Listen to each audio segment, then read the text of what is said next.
Hello students, hi, welcome back. In the last class I had explained you about two types of intervals minus pi comma pi and 0 comma 2 pi and what is the Fourier series expansion over those two intervals we saw. Now in today's class I will be taking two arbitrary intervals. One is minus L comma L. For example, you can have minus 2 comma 2 or minus 1 comma 1 minus 3 comma 3 such intervals, and one more interval is 0 comma 2l. For example, 0 comma 8, 0 comma 4, such intervals are called arbitrary intervals.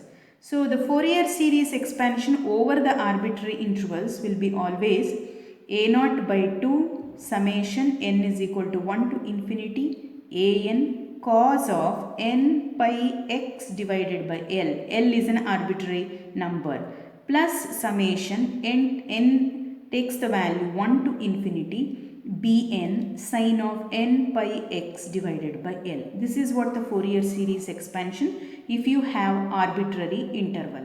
Okay, so I'll explain you this by taking one example. Take a look at this example. Expand the function f of x over the interval 1 plus 2x. This is defined over minus 3 comma 0 interval, and the function is 1 minus 2x defined over the interval 0 comma 3. So if you can see here, the interval is minus 3 comma 3.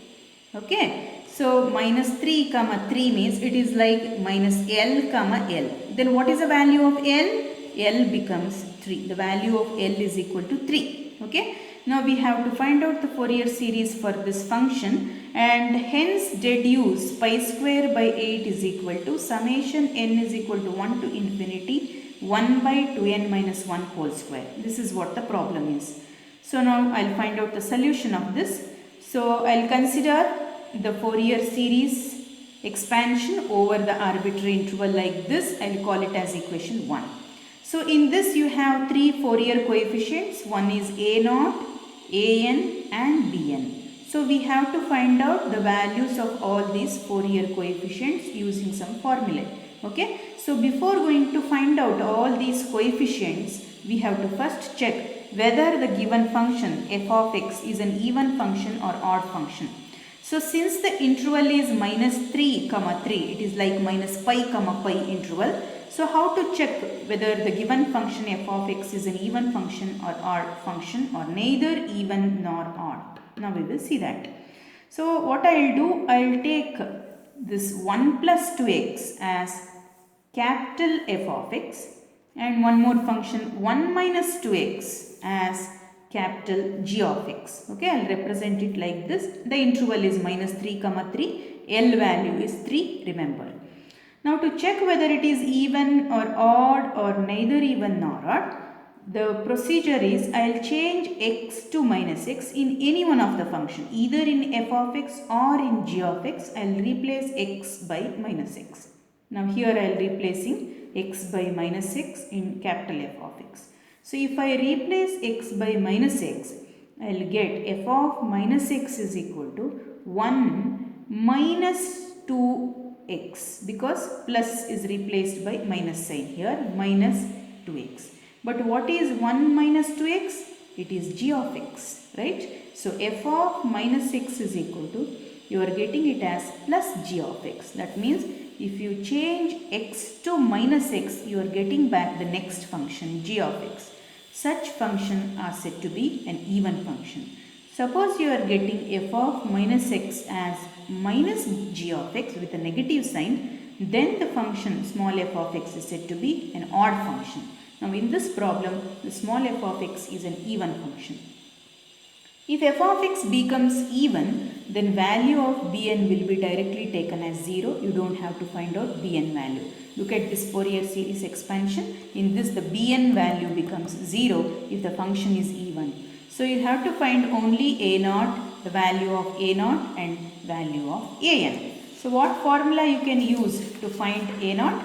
The formula for a0 is 2 by L 0 to L f of x dx. In the last 2 or 3 videos of my Fourier series lecture 1, 2, 3, 4, I had explained what is an even function, odd function, neither even nor odd. If it is an even function, then what is a formula, how to take a naught, an, all those things I had already explained. So if you are not yet subscribed to my channel, please subscribe it to have more and more videos of topics of engineering mathematics. If you subscribe it, you can come to know the continuity of the chapter and you can understand the concept easily. Okay, so a naught is 2 by L 0 to L f of x dx.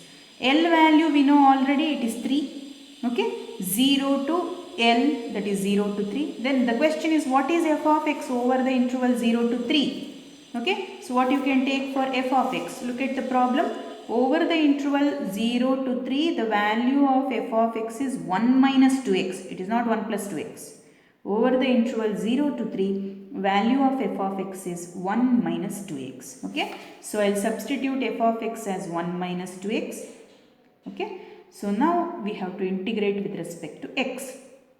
Now integration of 1 dx is x. 2 as it is, integration of x is x square by 2, limits 0 to 3. Okay, now substitute the limit, x is equal to 3 I will put. So 3 minus, here 2 and 2 you can cancel. X is equal to 3 means 3 square I will get, 3 square is 9. So this is the upper limit. Lower limit x is equal to 0, if you put, it will be 0 only. So simplify, a naught becomes minus 4. Okay. Next is an. To find an, the formula is 2 by L, 0 to L, f of x cos n pi x by L into dx. This is an. L value is 3. So 2 by 3, 0 to 3, 1 minus 2x cos n pi x, L value is 3, I have substituted into dx. Okay. Now I have to integrate this function with respect to x using integration by parts, Bernoulli's rule of integration by parts. So to integrate, I will keep the first function 1 minus 2x as it is. Integration of cos is sin n pi x by 3 divided by the constant term n pi by 3 comes to the denominator, minus, again integrate sin, it will be minus cos n pi x by 3 divided by 1 more n pi by 3 I will get, that is n pi by 3 whole square, multiplied by differentiation of 1 minus 2x. Differentiation of 1 is 0 minus 2x, if you differentiate I will get minus 2. Okay, limit 0 to 3. Now to substitute the limit, you have to remember few values. Sin n pi value is always 0. Sin 0 is 0, cos n pi is minus 1 to the power of n, cos 0 value is 1. So remembering all these value, if you can see here, upper limit x is equal to 3, if you put here, 3 and 3 goes, sin n pi I will get, sin n pi is 0. Lower limit x is equal to 0, if you substitute here, sin 0 I will get, sin 0 is also 0. So I can vanish. So I can cancel or I can omit the term, sine term here. The remaining cosine term I can directly consider. Okay. So the cosine term is this term, minus into minus plus, plus into minus minus. Okay. 2 I will keep as it is. N pi by 3 whole square is 9 by n square pi square. The cosine term I kept as it is. Now I will substitute the limit 0 to 3. Okay, so 2 2s are 4 minus 4 divided by 3, 9 by n square pi square is constant, that I will take out. The remaining cosine term I will keep as it is and substitute the limit. Okay, cos upper limit x is equal to 3, if you put 3 and 3 goes, cos n pi I will get. Lower limit is x is equal to 0, so cos 0 I will get. Cos n pi value we know already, it is minus 1 to the power of n. Cos 0 value is 1. Okay. So this is what an is. So finally I will get the value of an as 12 by n square pi square 1 minus 1 to the power of n. Okay. A naught we got it as minus 4. So all these values, that is value of a naught and value of an, I will substitute into equation 1, that is into the formula. That is a naught by 2 summation n is equal to 1 to infinity. This is an value, cos of n pi x by L. Okay. Now I will put x is equal to 0. If you put x is equal to 0, what happens? Here cos 0 value is 1. Okay, I will be left with 1 minus 1 to the power of n, 12 by n square pi square with the summation. What is next? Next, I will expand the summation by taking n is equal to 1, 2, 3 up to infinity. So 12 by pi square, if you put n is equal to 1 here, 1 minus, okay, n is equal to 1 means 1 plus 1 I will get, that is 2 by 1 square. N is equal to 2 if you put minus 1 whole square is plus 1, 1 minus 1, 0. N is equal to 3 if you put 2 by 3 square. N is equal to 4, 0. It goes on like this. Okay. And finally you will get a series 1 by 1 square, 1 by 3 square plus 1 by 5 square. 2 is a common factor that I have taken out. 2 into 12 makes 24.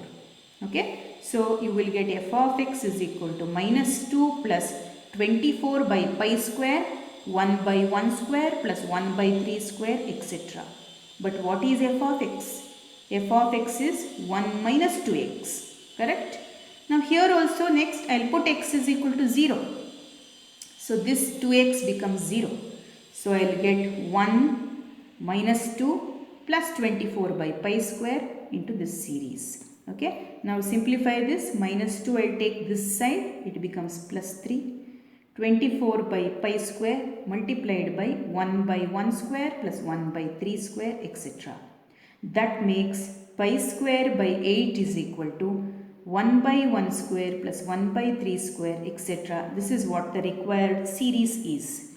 So this series can also be written as summation n is equal to 1 to infinity 1 by 2n minus 1 whole square, because if you put n is equal to 1 you will get 1 by 1 square. N is equal to 2 if you put here, 2 2s are 4, 4 minus 1 3, so 1 by 3 square, etc. it goes. So the series can also be written as summation 1 by 2n minus 1 whole square. That gives the required solution for the problem. I think you people have followed my teaching. If you have followed really, then subscribe to my channel. Thank you.